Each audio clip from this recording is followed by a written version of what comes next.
Bizde mына өткөн жылы биздин мыйзамдагы ууру Камчы Көлбаев өлгөндөн кийин ошону мен өткөндө комитетте да суроо бердим эле, бирок так жооп ала албадым.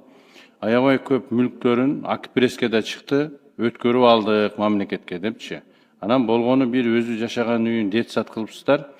Калган мүлктөрү эмне болду? Биринчи суроо. Экинчиси, биздин жанагы ГКМнын сотрудниктери бир Еду деген да ошо 40 чороосу менен деп да чыкты. Ошо балдарда, ошол Едуга да анча мынча эмелери өтүп кеткен байлыктары деген информациялар жүрөт да. Ошол канчалык чындыкка жатат?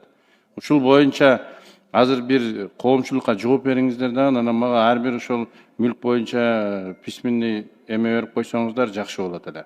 Көлбаевдин мүлктөрү боюнча сизге кагаз кат түрүндө жооп беребиз.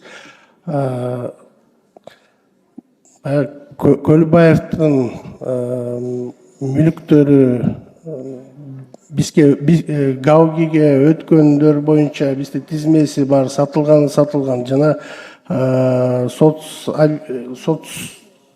нуждага берилген объектилерде болгон. Эду деген кызматкердин канчасын алып калган, канчасын алып калбаганы боюнча бизде маалымат жок. Бизге өткөзүп бергендер боюнча эле маалыматтарыбыз бар.